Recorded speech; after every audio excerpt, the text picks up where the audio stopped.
appreciate everybody coming. It's winter, if you've noticed. Just a couple of housekeeping issues.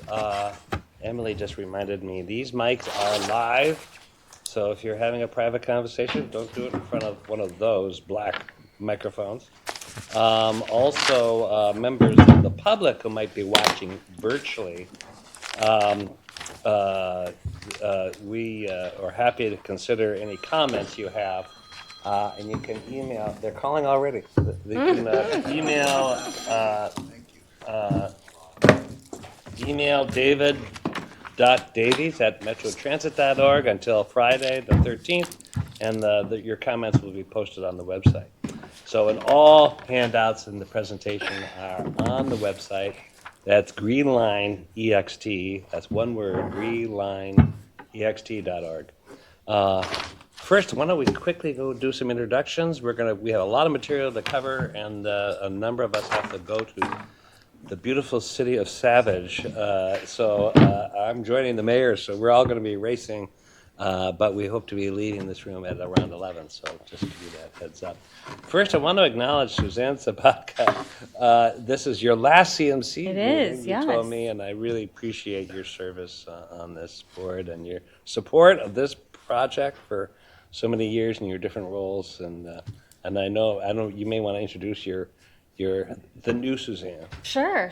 I am not leaving the mayor's office. I received a promotion at the end of May, so I should have said I've been doing about a job and a half since May. So I'm very happy we have hired someone to backfill my old role, and he will be taking my place at Greenline CMC. This is Christian Evans, who's been with the mayor's office for about a month. He came to us from Hennepin County, and we are thrilled to have him covering infrastructure and legislative affairs for the mayor's office. Well, great, and welcome, Christian, and thank you, Suzanne. And yes, that was a promotion, I should have Yes. said. Congratulations.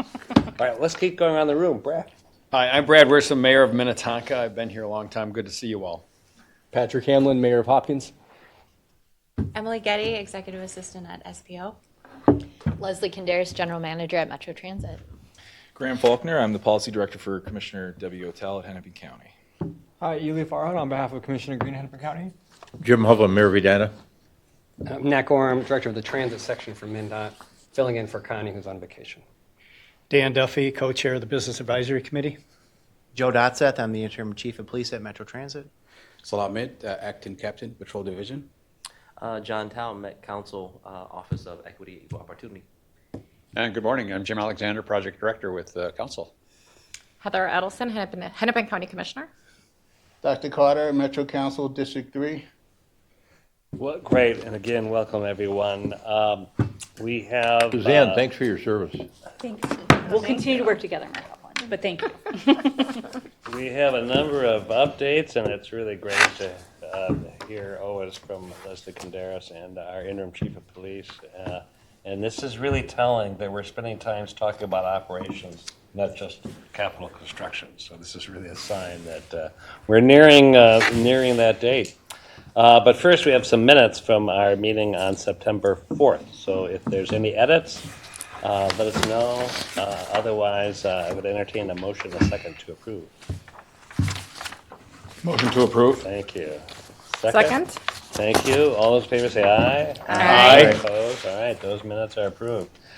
Leslie is going to give us a quick update before we give him the first. Yeah, thank you, Chair Zelli and committee members. I will be very brief because I want to make sure there's plenty of time for conversation with Chief Dotseth and Captain Ahmed. But wanted to share the good news that ridership continues to grow. This year we're up roughly 7 to 8% system-wide in ridership compared to last year, so that's a good sign. And I'll also mention, and to the chair's point a moment ago, we're fully preparing for operations of the Green Line extension. Next week, the Met Council is going to act on its 2025 budget. And in the budget for Metro Transit is about 120 positions we're bringing into the budget to support Green Line operations. So we're gearing up, and we're working closely with Mr. Alexander and his team as the operations team is preparing for Green Line testing and eventual service. So that's my main update, and I'll let the chair introduce the speakers following me, but I just want to thank Chief Dotseth and Captain Ahmed for being here and for providing a more in-depth public safety update. I know I've touched on this at past CMC meetings. And just some background on Interim Chief Dotseth. He's been with the department for over 20 years. He stepped into this interim role back in September, and just appreciate his willingness to be here today and provide an update to you all. So with that, Chair, I take any questions. Sure. Any questions for Leslie? All right. Thank you, Leslie. And I know you have to leave early. But I'll just second Leslie's comment about Interim Chief Dotseth. You and your team have really stepped in, and every week is another difficult story. But when we see the statistics going down, that's encouraging. When we hear stories that I feel a lot safer, that says a lot as well. So thank you, and thank you, Captain Ahmed. I'll turn it over to you. Chair, committee members, good morning. Let's see if this presentation works here, right?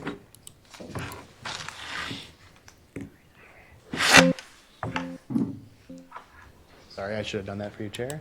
That's all right. Again, Chair, committee members, again, good morning. My name is Joe Dotseth. I'm the Interim Chief of Police at Metro Transit. And just before I start in going through some of these slides, I know we only have an hour today, so I'm going to go through the slides fairly quickly, but hopefully have some opportunity for some questions afterwards between myself and Captain Ahmed here from the Patrol Division.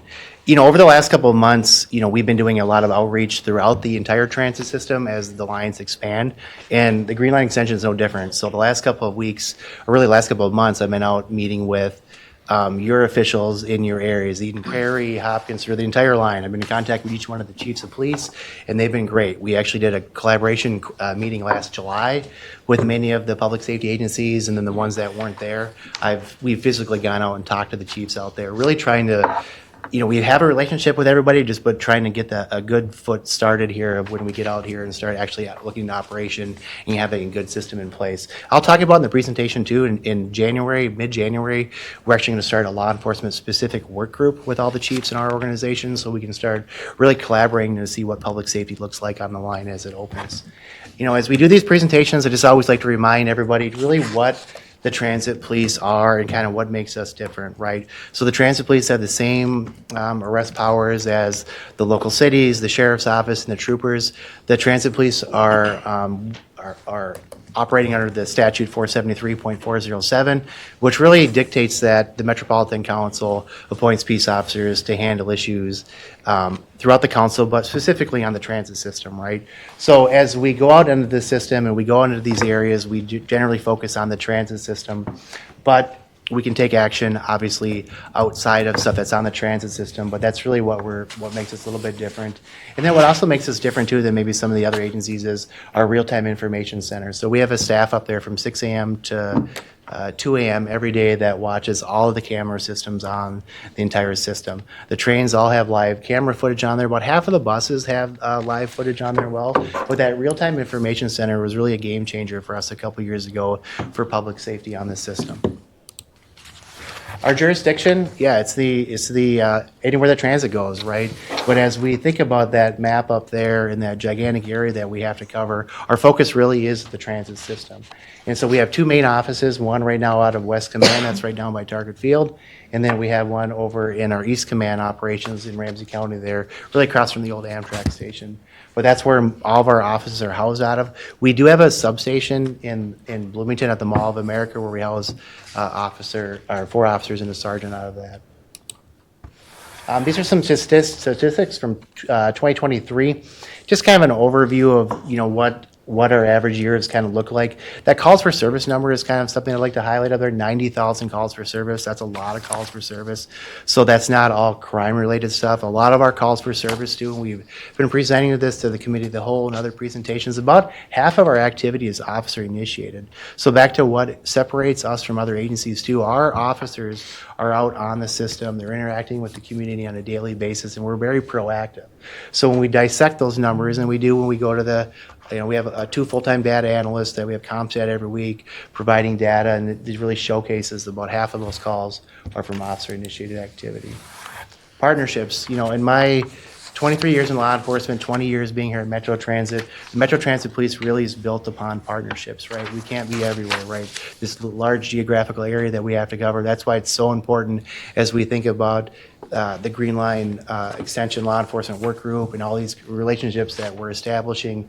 Having the partnerships with local agencies is extremely important for us. What's highlighted on the screen up there is just a couple of details. We talk about Green Line focused enforcement details, Captain Abin and his team. And we do this throughout the system, right? And I just mentioned the Green Line focus details there, but we partner with the local agencies and really do joint details out there, focused enforcement details to handle issues that are going on in the transit system. And I talked a lot about the Green Line extension outreach. We've also been doing this on the Gold Line, working with the cities of Woodbury, Oakdale, Maplewood, and St. Paul. And actually next week we have our first Gold Line specific law enforcement work group together. Those work groups for the law enforcement agencies are so important because that's really where we're going to establish our SOPs and we develop our working relationships with the agencies, and they get to know what we really do. A lot of times when we're going out talking to these other agencies, they're not quite sure what the day in the life of an average transit cop looks like. But these partnership meetings, they're so important. And then just partnerships in general, right? So if we think about that large geographical area that we have to cover, when we're working with everybody in the region, it's extremely important to have those strong relationships. And we just listed some agencies up there that we continually talk to on a regular basis. And, most notably, we're in contact all the time with Commissioner Jacobson at the Department of Public Safety, the Superintendent Evans at the VCA. All of these partnerships that we have are extremely important. And then I've been fortunate enough to be asked by the Hennepin County Chiefs Association to be on the Hennepin County CJCC, which is a collaboration meeting of law enforcement, everybody in the county on public safety needs. So we're certainly involved in a lot of stuff out there, but we're involved in that to really build that network up there of support. One of the Safety Security Action Plan, we started a couple years ago, thanks to General Manager Canderas really leading that charge. But the Safety Security Action Plan was really a kind of a game changer for us over the last couple years, because what that plan really started saying was it wasn't just the police department that was responsible for all public safety issues of the transit system. So the Safety Security Action Plan identified 43 action items that really addressed safety on the system itself. The police department, I think we're responsible for 12 or 13 of those action items, but that's really kind of where supplemental security came out of. That's where I know TRIP agents were part of a legislative update, but the Safety Security Action Plan really started focusing on what I like to call this whole community approach to public safety, a complete game changer for us. So as the chair talks about, crime trending downwards, serious crime, and I got some stats that I'll show you that coming up here in a couple minutes, but that really is a game changer for us because it's a different approach. It's about presence being on the system and about really using our resources in the entire community to focus on public safety. Layers of presence on the system that really also kind of came from the Safety Security Action Plan. Not just does the Safety Security Action Plan help with the issues that are happening on transit, but this layers of presence, it's a really big deal because it's not just the police officers that are on the system. Community service officers are out there, TRIP agents are out there checking fares, supplemental securities out there, engineering and facilities teams out there. We have outreach workers that are on the system. So back to that whole community approach, and what we'll bring to this line as it opens to is all of that. It's not just going to be the police that are out there on the system. That entire approach really works. Some crime data, and this really kind of, you can see on the slide to the left there, those are kind of like quality of life crimes, right? The slide on the right are what we call the FBI top 7, the serious crimes there. The chart on the left, you can kind of start to see when the Safety Security Action Plan, the layers of presence started. That's that big dip that's going downward, right? So as we focus on what quality of life issues look like on the transit system and the crime on the system, that's just kind of a snapshot of what the system looks like. Chief, would you explain what top 7 crime rate means? Chair, Mayor, yes. So it's the FBI's top 7. So it's like a couple years ago they changed crime numbers. You used to call them Part 1, Part 2 crimes. So Part 1 crimes really are the FBI top 7 crimes. They're like the serious crimes against persons, right? Aggravated assault, homicide, the serious crimes. And the FBI dictates those top 7.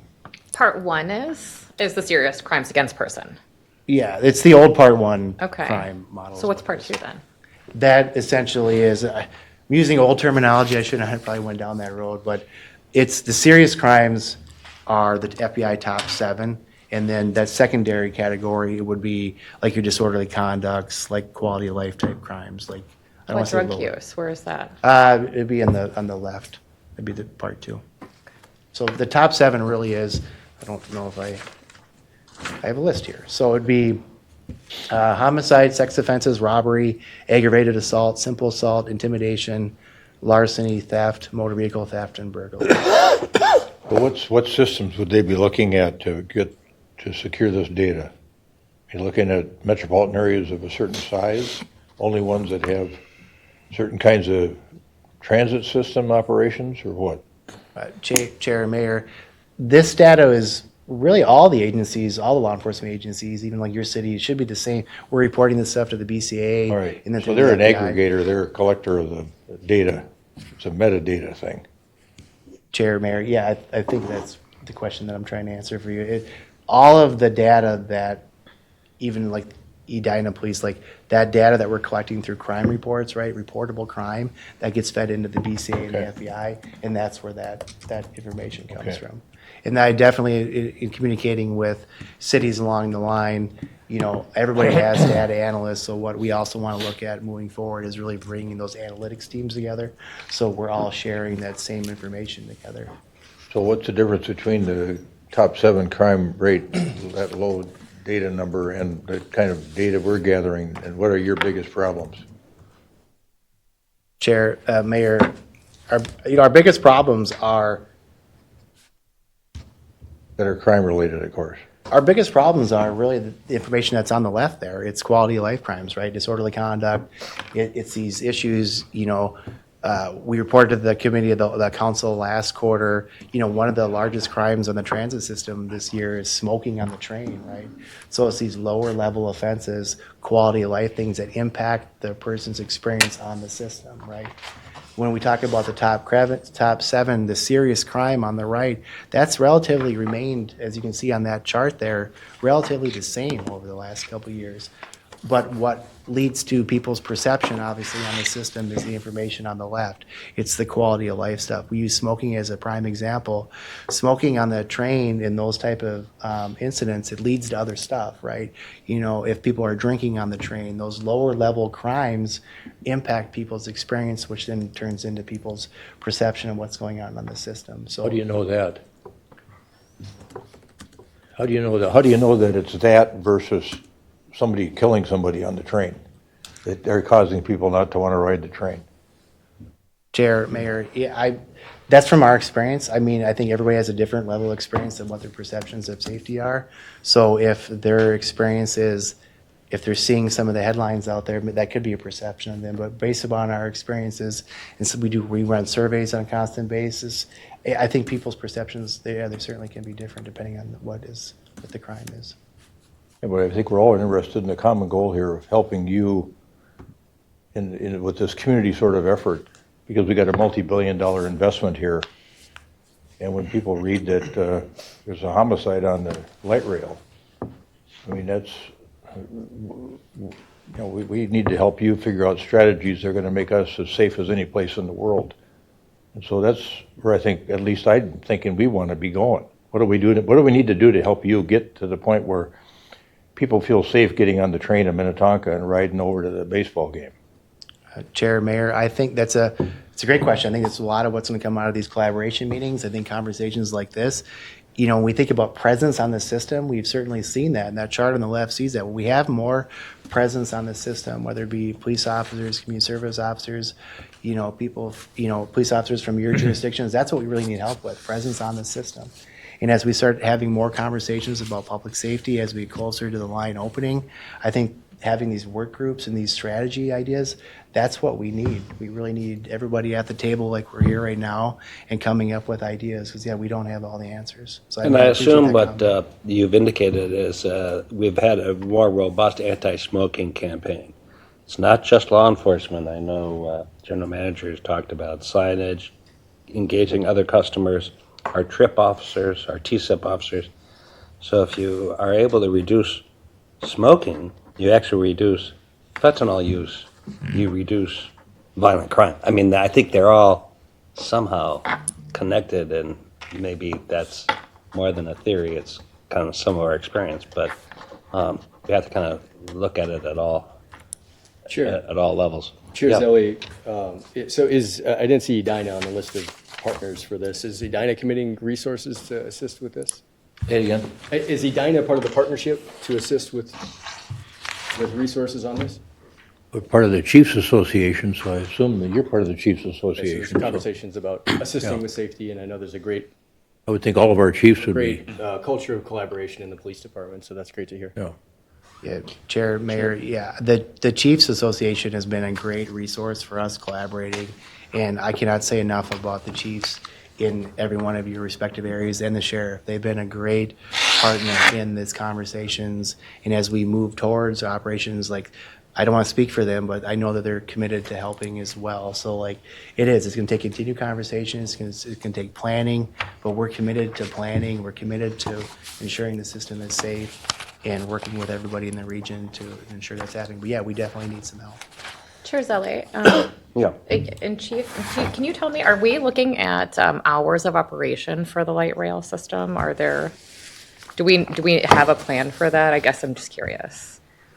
Yeah, I can speak to that. So we are set to have if I recall right, from 4:30 a.m. till midnight. It is a change from our environmental documentation. We formerly, back when we did that back in 2015, we were running a lot longer from 4 to 2 a.m. and that's been slimmed down. So we're 4:30 to midnight. And then if there's just a follow-up on that, so for 4:30 to 12 a.m., and then so to the chief, just being able to staff for those hours, like what are struggles for that? I mean, I am sure law enforcement is a struggle everywhere, right? Is that a challenge that you're looking at in terms of how you would do it and strategies there? Chair, Commissioner, yeah, great question.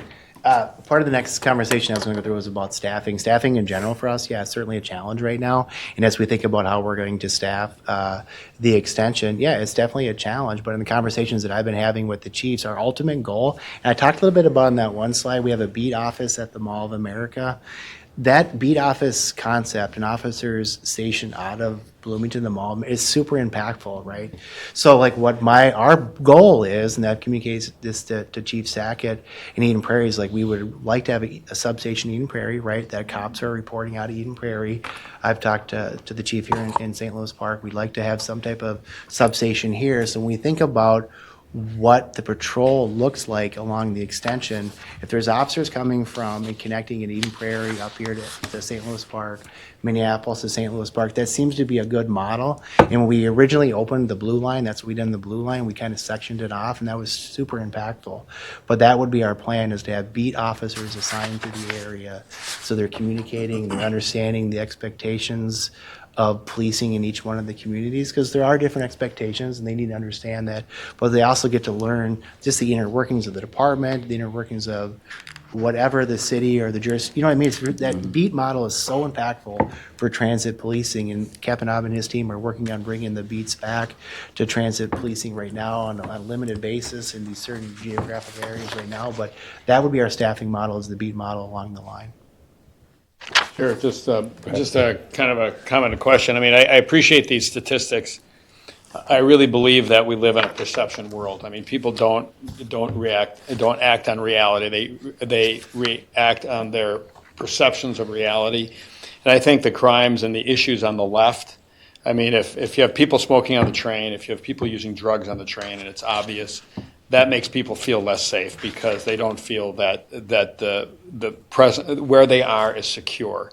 And you know, we live in a world where we have social media, we have the news media, we have the legitimate news and the illegitimate news. But you know, when there's a serious crime or a homicide on the train in St. Paul, I think that affects the perception of safety on the whole system. You know, people are not, they're not looking at happened in that neighborhood, it happened on the system. And so, you know, really managing those perceptions, and I appreciate the questions asked about drug use on the train. I mean, I've heard stories of people talking about they've observed people shooting up on the train and things like that. That makes people feel less safe. So I think really working on these crimes, I mean, clearly, we want no crime on the train, but if and on our system, on the buses as well. But I think really working on those perceptual crimes or the perceptual issues that, you know, smoking is not a crime.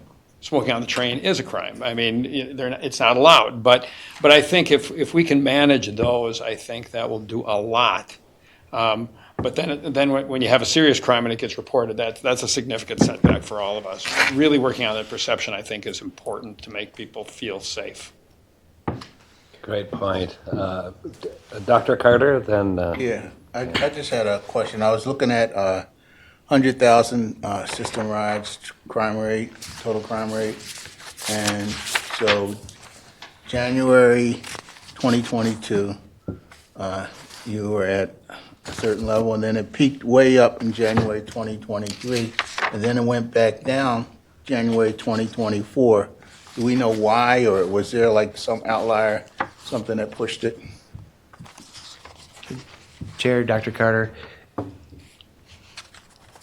always the outliers. You think about policing on the transit system, and depending on the transit system, as they go through the neighborhoods, like whatever's happening in our in these areas of St. Paul, Minneapolis, that impacts us as well too, right? So like as we see crime trends impact in Minneapolis, or there's incidents going on in St. Paul, that impacts some of our numbers there. While those numbers increased on there, I think there's a variety of reasons of that. I don't think there's one solid, easy response to that question, other than the fact of when we start thinking about the Safety Security Action Plan and presence on the system, you can see that those numbers are going down. But some of it is just crime trends in the region too, as things are going up and down. Where whatever's going on in the region we're going to be impacted on that as well. Yeah, I was going to ask the same Patrick. question, so. Oh, okay. Yep. All right, Patrick. Chair, I was just wondering I'm so glad to hear the talk about collaboration. That's one of the things that I've been worried about and concerned about. And it's operating a little bit different in the Southwest, going through multiple cities and going through St. Paul, Minneapolis, Bloomington, kind of larger agencies. So just really happy to hear that there's a lot of collaboration going on right now. Just curious about not only having the introductory meetings and talking about the planning stages, but what's the plan for the regular cadence of meetings and regular cadence of cooperation that you're all going to have? And then I'm also, this may give you a segue into your next piece, but I'm also really interested in that beat model, looking at specifically at Blake and Excelsior, where we have 1,500 new units that are going up right now. We already have a lot of density in that area. And then also, along with that, how do some of our young folks get involved? I know recruitment in policing is really difficult, and we've had some great, I know there's been a number of cities that have had great pathway programs into policing, so it looks like that's coming up next. I'll give you that segue. Chair and Mayor, those are great questions. I think I can answer both the questions in the next two slides, if that's okay with you. Back to planning stages, you know, what the cadence is going to be, it'll be kind of dictated a little bit as it needs to be on a regular basis, right? I mean, I can't quite say, bi-weekly at the minimum, but we need to really get a good plan together with all the agencies. Like, you know, I'm really big into the ICS structure, the incident command structure, looking at incident action plans, really putting together a plan. That's where we really need to start with the other chiefs. And the other chiefs have all these back to sharing resources and how can we help. Like, all of the agencies that you represent have great public safety agencies that have all these other resources too. So part of the messaging that I've been trying to communicate when we've been going back out to our partners is, like, we're kind of gaining police departments, like you're gaining resources, like we're really going to be sharing a lot of resources together. So thinking about what the planning stages and that cadence, it's going to be a regular basis, because we want to make sure that we're really coming up with one incident action plan together as this comes, as the line starts to opening. So yeah, it's hard to answer that question specifically, but there'll be a regular cadence on that. Police department staffing for us, yeah, it's certainly been a challenge, like most agencies in the region. We're authorized for 171 officers. We have 109 officers right now. We're authorized for 70 CSOs. We have 15 CSOs. I will say, the last couple of years, I've overseen the Support Services Division, which is generally most of our administrative staff. We've been really fortunate that our administrative staff were nearly fully staffed. We're at 33 to 34. So while we've struggled to hire police officers like many agencies in the region, our administrative staff is doing an amazing job. They're doing an amazing job of putting together incident action plans, putting together policy, just doing all that behind the scenes stuff so that it's allowing the sworn staff to get out there and focus on issues. Because our old model, some of our sworn staff was focusing on a lot of the administrative duties, which was fine, but it just took them away from being on the system.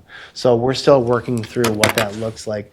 I'll talk about the Pathways effort. I am so excited about our current Community Service Officers Pathways program. If you just Google Metro Transit Police Pathways, you'll read all about it. There's one of our CSOs up there that's a success story. So what we're doing, it's kind of a cadet program, right? So you don't have to have any law enforcement experience. You don't have to be in current skills or any type of law enforcement program. Like, you can enroll in our program. We have a cohort going on right now. I think the last time I heard, there's about 30 people in the cohort right now. And that cohort, we work with our Human Resources Department, and we do 8 sessions ahead of time, and we're gearing them up to apply for a CSO.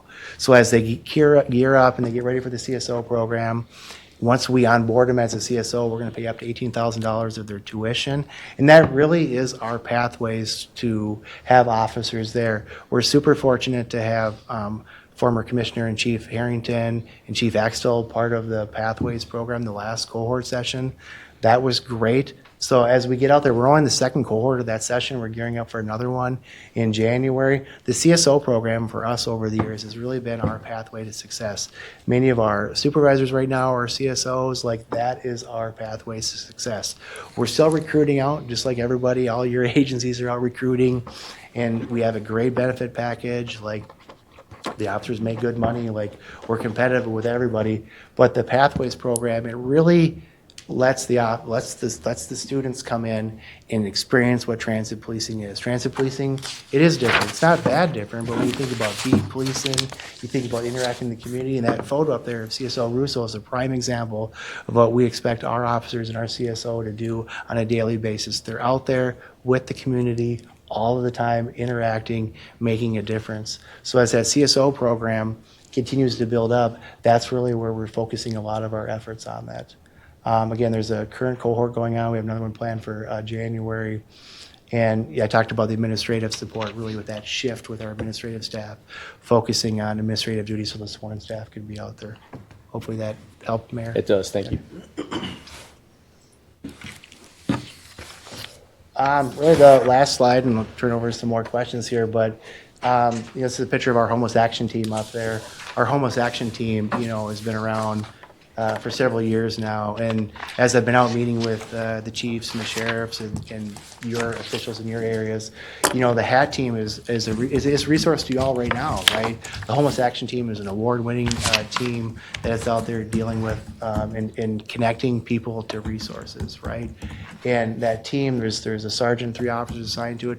They do so much great work, right? They work with our HRA department at the council. I know they come to the council and give regular updates. Like, they are a resource to you all right now. And as I'm communicating again to the chiefs and the leadership in your area, we can start running details out here, connecting. We have services. I mean, that's such a great team to highlight and talk about. And that's the type of stuff. Other things too, like I talked about the real-time information center, where all those cameras that are connected. There was one slide up there too. I've been working on joint powers agreements with the agencies there. For many years we were operating under a Hennepin County kind of cooperative agreement, and that was fine, but we really needed to have a specific joint powers agreement with each one of the agencies. It's a lot of work, right? Because you go back to one of those other charts with all the areas we got to cover. So, thanks to Dr. Carter and the council members for approving all these JPAs, but we're refreshing all of our JPAs, and they are so critical to forming that formal relationship with your agencies. And then that's where we can start really, back to your question, Mayor, about formulating those formal relationships, seeing what we can work on together. Those JPAs are great. I know that the Joint Powers Agreement with the City of Minnetonka, that's with the attorneys right now, and along with the other cities too. I've been in contact, and we're in the stages of updating those JPAs too. So the JPAs are an important part of this process as well. Mayor Heflin. Really pleased to have you here this morning. I think we can all tell that your level of commitment and conscientiousness, it's really impressive to see. Yeah, I'm thinking as you look around the world and the work that you do, and you see systems in other metropolitan areas on a global basis, what metropolitan areas do you admire in terms of their system operations and their policing, where they're doing the kind of work you think should be done, and what does that cause you to think, if anything, about how you might recommend system operations changes or policing changes here to make sure that we maximize the safety of people riding the system? Chair, Mayor, it's a great question. So we're part of what they call a peer advisory group with all the transit agencies in the entire country. And that peer advisory group is chaired by the chief of the BART Transit Police in San Francisco, and then the New Jersey Transit Police. The retired WMATA chief, the DC Metro chief, her name is Polly Hansen. Polly Hansen has been a big resource to us as well. So we have a monthly call with that peer advisory group, and I've been in contact with Polly. I had a call with the BART chief and the Jersey chief separately. So when we think about what we're doing, on a global or national stage, we're really looking at best practices that everybody else is doing. I will say the Safety Security Action Plan, this layers of presence, is really something that a lot of the other agencies are interested in as well. We have a conference next June that we're going to be going to, this Pathways program that we're running to, all the other transit agencies. So while we're looking for other things that other agencies are doing, we're doing a lot of really outside of the box thinking right now that other agencies are coming to us being like, well, how are you guys doing that? But the BART organization in San Francisco, they've done an amazing job with a lot of administrative stuff. WMATA has done a really good job. I mean, there are things that we're constantly looking at. There's a transit group called APTA too, that transit operations is in contact with. So trying to not always reinvent the wheel is something very important to us, but being part of these other conversations with that peer advisory group is critical, because we're seeing what's working in other agencies. And the layered approach and presence on the system definitely is working. And even with the trip agents out there checking tickets instead of the police officers doing that, that's been a big help too. That's more presence on the system. It's decreased negative interactions with the police and the community. So that peer advisory group is something we're definitely constantly plugged into. Yeah, thank you. Yep. Thank you for these questions, and we're going to move on in a minute. I will say that, this whole idea of safety and operations and presence, we collaborate with others. We also collaborate internally within Met Council, and we realize that, not all transit agencies actually have the largest housing authority as part of the same organization. So the fact that we're able to use Section 8 vouchers with our homeless action team is really a benefit, and we're kind of finding ways to increase the idea of collaboration even within our agency to address livability and customer experience. So with that, Jim, it's just not a meeting without a good update and looking at that map. So sorry to not give you much time. That's fine, Chair. So, we didn't introduce David, who's busy doing work here, but David Davies, yes. We all know. So I can do a brief update on, I've got a lot of slides just to show you development on construction. We've made a lot of progress, but a couple of points I really want to emphasize is, we've been talking about this risk review that we've been underway with FTA. We have concluded that now, and we've talked about a budget of $2.86 billion. FTA has acknowledged that and approved that, and so we're going through board actions right now. We did Transportation Committee earlier last week before the holiday, and we're going to the full council on the 11th to essentially approve that budget. Now, this budget has been a lot of work behind it, and we feel pretty solid about it. It's something we've been talking about for over a year now, so it hasn't changed. It's the same number we've been talking about, and we're also looking to have that 2027 revenue service year acknowledged. Now, I get a lot of questions, well, when are you going to pinpoint the date? I'm not ready to do that. We're still got a little ways to go. Overall, we're roughly, we're over 80% done on the project. And the main culprit of trying to get success on this thing, as you all know, is the Kenilworth Tunnel. That's about 95% done, close to that. And we have about, I think I've been talking about those cells we've talked about in the past. There's 30 of them as we're constructing that. We're essentially finished with 22 of them, and we're kind of in our tough spot where we're building the raised roof for the fans on the west end of the tunnel. So that's underway right now. So hopefully we're looking at first quarter of next year to be complete with the structure. Now yesterday we started stringing rail through the east part of the tunnel. This is a key piece because we want to get the systems contractor to start working in the tunnel over the winter here. And eventually in 25, we are looking right now in the third quarter of pushing trains through the whole system out west so we can start doing some testing. So be looking for that. We're very anxious to get that underway. A lot of testing needs to be done. We need to make sure this is a safe and secure system before we get to revenue service, and that's going to be done in 3 phases, essentially belt line out to southwest station, and then north of or east of the tunnel, Kenilworth Tunnel, to the main line to the second phase, and the third phase would be the whole stretch. So as we get closer, we'll feel more comfortable pinpointing a timeline in terms of revenue service, but right now 2027.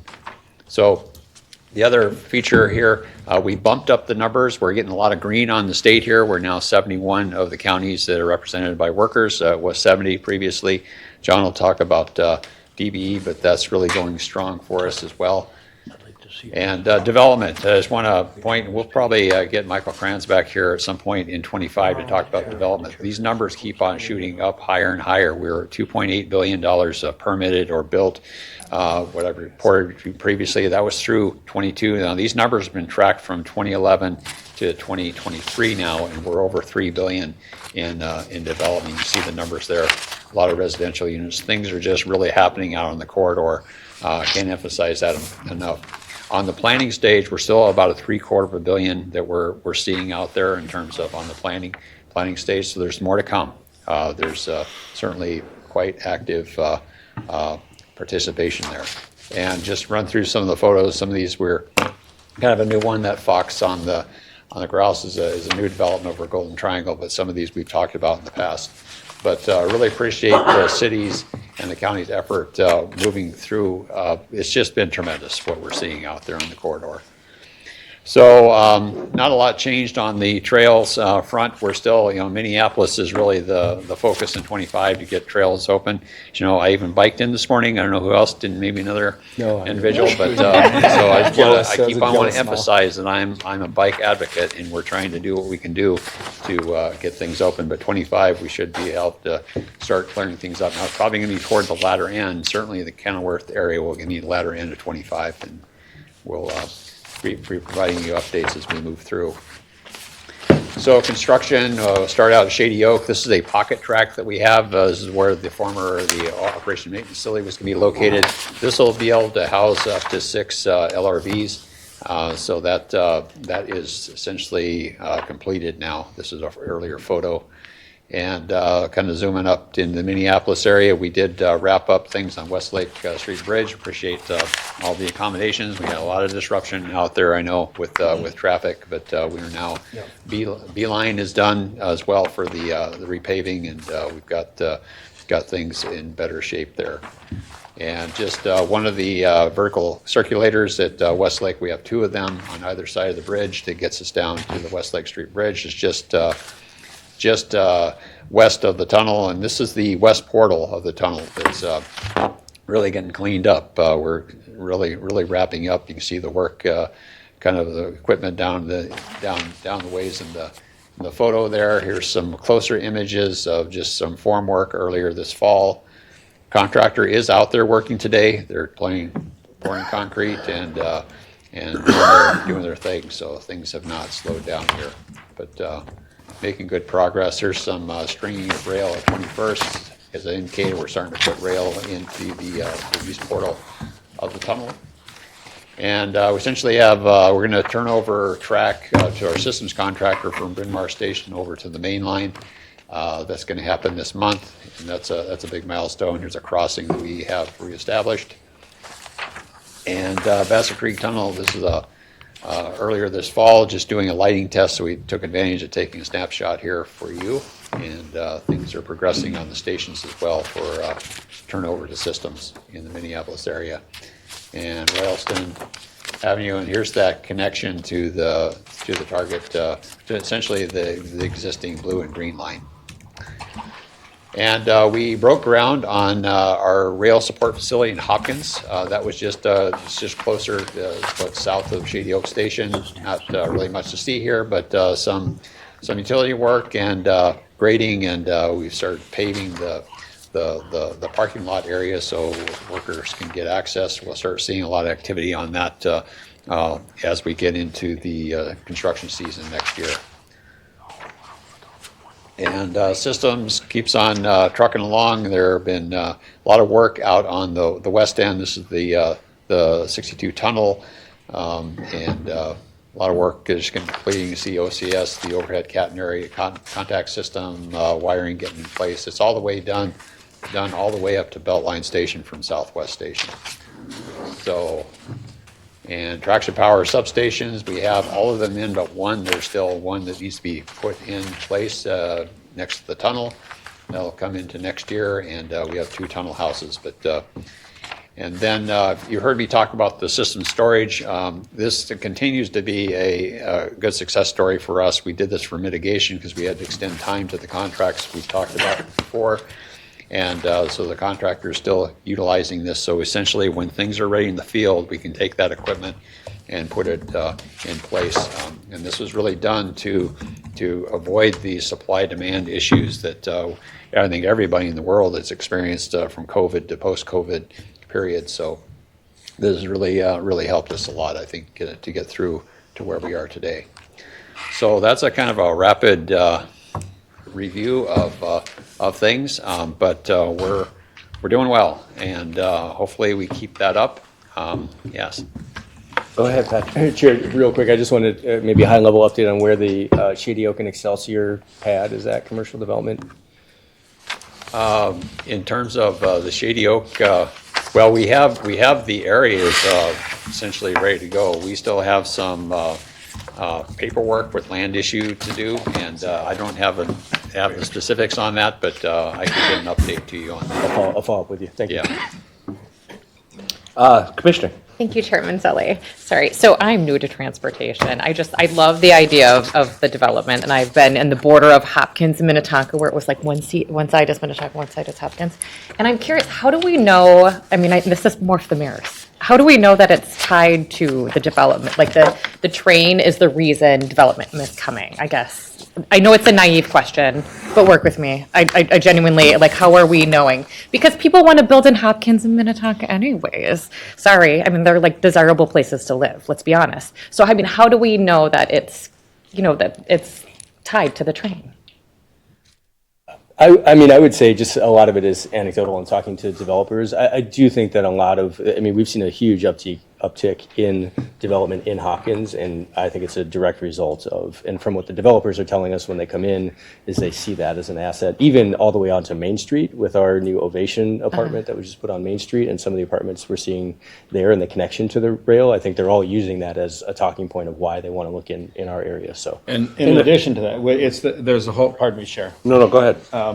The whole issue of transit-oriented design, there are some transit-oriented development. There are certain radii, if you will, distances away from stations that allow it to qualify as transit-oriented development. We had an apartment on Shady Oak Road that was just outside that, but we're confident it was built just outside the kind of the radius that would qualify it for that definition.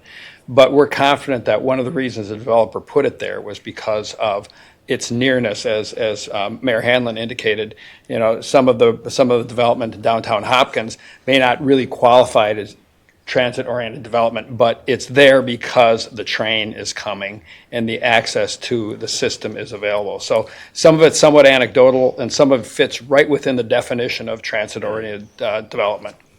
Thank Yeah, you. I was just going to say, sometimes you actually track the actual grants that were there to support the housing project are associated with the transitory development, development.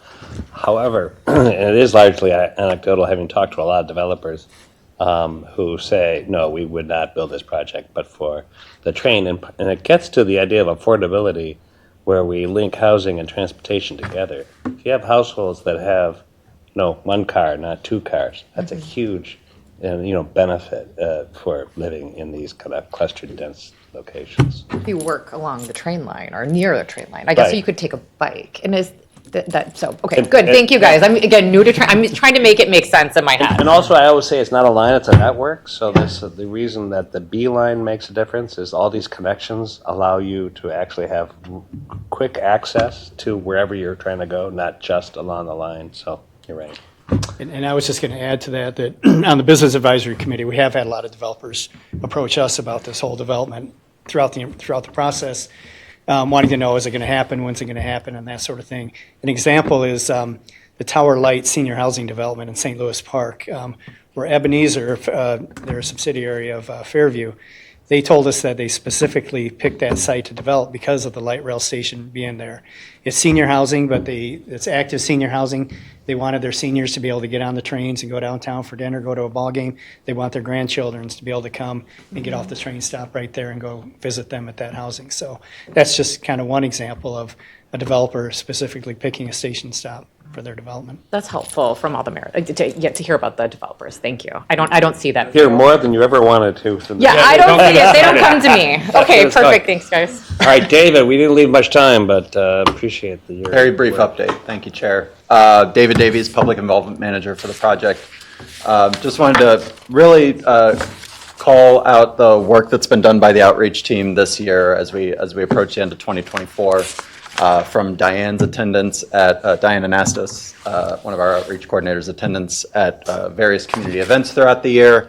Katie Kirk, our Minneapolis outreach coordinator, has conducted I don't know how many tours of the Kenilworth Tunnel this year, which has been a really big asset for us as we show progress. And then our senior outreach coordinator, James Makoviak, has spearheaded our content development this year. If you remember at the beginning of the year, our objective was to tell more stories, right? There was a lot of difficulty in telling stories when there was a lot of negative attention to the project, but we really wanted to counteract that with success, right? And not only telling stories of the progress we're making right now, but also telling some of the stories some of the wins we've had over the past number of years. So outreach team has done a great job. Please share these videos as they come out. They're in all of the construction updates they're usually the lead stories, and we'll be looking forward to telling more stories in 2025. And that includes involving all of you and your staff and your community members in more of this storytelling as we get closer to opening day. Very brief update. Any questions or? No, thanks, David. Right. John, our senior specialist in small business enterprises. Thank you. All right, I will keep this brief. So for the small business participation on the construction contracts, we continue to exceed the goal and move towards the end of the project. So yeah, we're just doing pretty well, and it's good to see that a lot of the small businesses are being participating and then also benefiting from these funds. With that, any last questions? Comments? Well, just thank you all for your involvement, engagement in this continuing project. Have a happy holiday season. Staff will be back about a schedule for 2025 when we figure that out. But in the meantime, drive by, see the action. Thanks, everyone.